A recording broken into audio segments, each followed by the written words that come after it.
एहन मोरा दिनमा भेलै किछु ने बुझलियै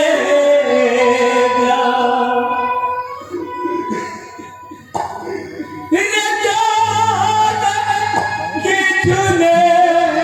बुझलियै रे जान विपत्ति के बतैया यही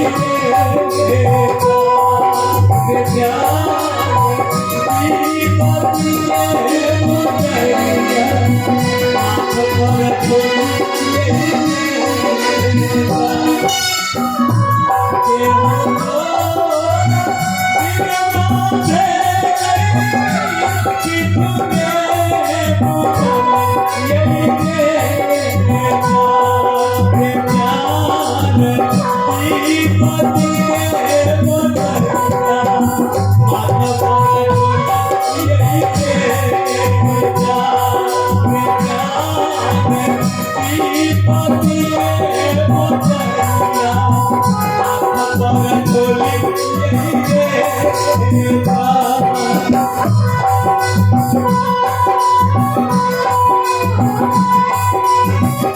दान करू बाबू भैया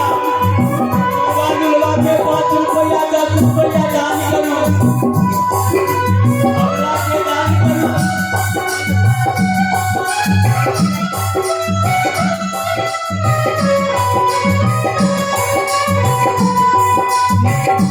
मारे बाबा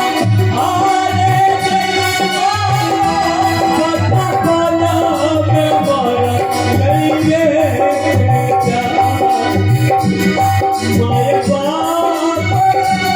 आरे जैसा बता में मारा गई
जवानी में दान कर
यही रे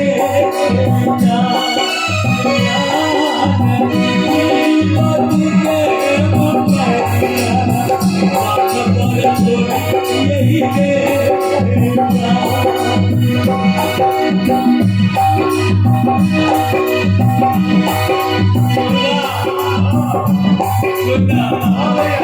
मालिक तो पाई दूंगा तो गजरे मुई की कटा ले दूंगा अपना नगारा कर दे सिमरा भैया रे हमरा असगर नहीं छोड़िए कैले असगर छोड़ दे कि ने तो कुत्ता कुत्ता काटियो ले या धोतियो नोच दे या हमरा लाठी पकड़ा दे तू